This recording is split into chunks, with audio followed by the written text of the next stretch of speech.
Dans cette séquence, on aimerait faire un exemple d'application sur la règle 8 qui parle de diviser deux fractions entre elles. Et on aimerait les rendre sous forme irréductible, interdiction d'utiliser la calculatrice. Et ici, je vous en ai mis deux. Pourquoi? Parce que ce sont presque les mêmes, mais il y a une forte différence.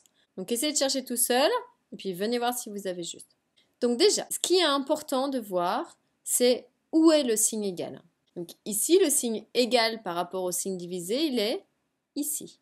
Ça veut dire que, en fait, je vais diviser ce nombre par ce nombre. Et c'est vraiment comment vous écrivez les chiffres et surtout la barre de fraction par rapport au signe égal. Ça nous donne une information importante et vous verrez que comme dans le C, ce n'est pas du tout la même chose que dans le B.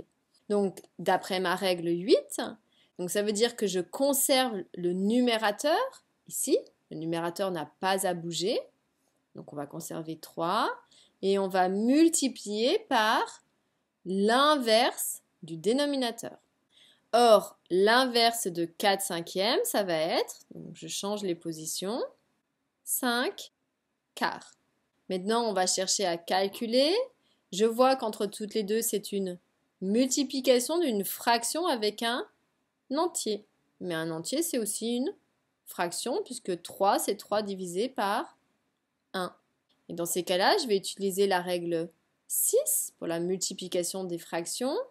Et cette règle me dit que je vais multiplier les numérateurs entre eux et on va multiplier les dénominateurs entre eux. Alors je détaille encore beaucoup, hein. Vous pouvez aller plus vite tant que c'est juste à la fin, tout va bien. Mais on ne saute pas d'étape si on a encore des difficultés. Après, on se souvient, j'essaye déjà de simplifier avant de calculer. Donc si on observe, j'ai 3 au numérateur, j'ai aucun multiple de 3 au dénominateur, j'ai 5 au numérateur, aucun multiple de 5 au dénominateur. Donc je n'ai rien à simplifier, donc ici je calcule vraiment. 3 fois 5, 15 sur 1 fois 4, 4. Donc voici le résultat du B, 15 quarts.